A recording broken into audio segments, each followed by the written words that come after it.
આપણે વાત કરીશું એક મહત્વપૂર્ણ મુદ્દા વિશે જે આપણા ધાર્મિક સંગ્રામ અને સામાજિક સક્રિયતાને અસર કરી રહ્યું છે।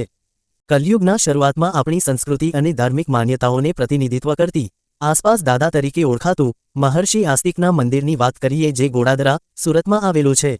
આ મંદિર માનવતા માટે એક પવિત્ર સ્થાન છે, પરંતુ એવી માહિતી મળી રહી છે કે આ મંદિરની બાજુમાં મોટું બુચખાનું કાયદેસર બન્યા વિના ચાલી રહ્યું છે। આ સ્થિતિ ધીરે ધીરે મટન માર્કેટમાં ફેરવાઈ રહી છે, જે શ્રદ્ધાળુઓની લાગણીઓને ઠેસ પહોંચાડી રહી છે।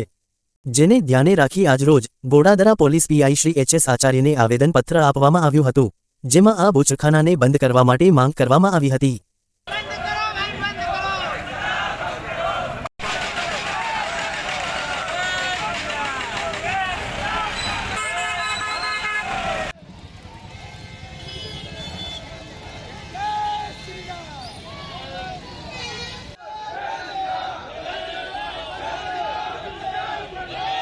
आज हमारे कलयुग के प्रारंभ का जो मंदिर है, जितना प्राचीन मंदिर पूरे सूरत में नहीं है, उसके आसपास में सभी लोगों ने खाने खोल के रखे हुए हैं। तो वहाँ पर कौवे हैं, वहाँ के मांस के टुकड़े ले जा करके मंदिर के गुंबद पे पहुँचा देते हैं। कहीं बिल्लियाँ जो है हड्डी के टुकड़े ले जा करके अंदर रख देती हैं।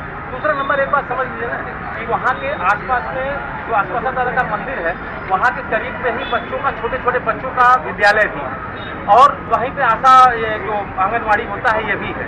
तो बच्चे वहाँ से पढ़ने जाते हैं, वहाँ मुर्गा कटता है, बकरा कटता है, तो उनके दिमाग में भी एक गलत तरह का सोच आता है, गलत तरह की भावनाएं आती हैं। बहुत छोटे छोटे बच्चे हैं जब जाते हैं स्कूल में, और हमारी धार्मिक आस्था इतना विचलित होती है, आघात पहुँचता है हम लोग।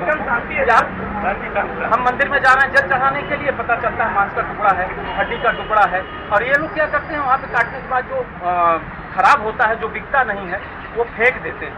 तो आसपास दादा के मंदिर में जो है वहाँ पर जो बूचड़खाने हैं वो बंद किए जाएं। इसीलिए हम लोग प्रशासन से आचार्य जी के पास में आए हुए हैं गुहार लगाने के लिए, और बजरंग सेना को आश्वासन दिया है आचार्य जी ने कि वहाँ का बूचड़खाना हम सभी लोग बंद करवाएंगे और देखेंगे वहाँ का क्या प्रॉब्लम है। जय श्री राम। शांति અને ભક્તિની ભાવનાને સાચવવા માટે 15 દિવસમાં કાર્યવાહી ન કરવામાં આવે તો બજરંગ સેના અને અન્ય સ્થાનિક લોકો સાથે મળીને એક વિરોધ પ્રદર્શન અને ધરણા કરવાની યોજના બનાવવામાં આવી છે। બ્યુરો રિપોર્ટ, ગુજરાતવાણી ન્યૂઝ, સુરત।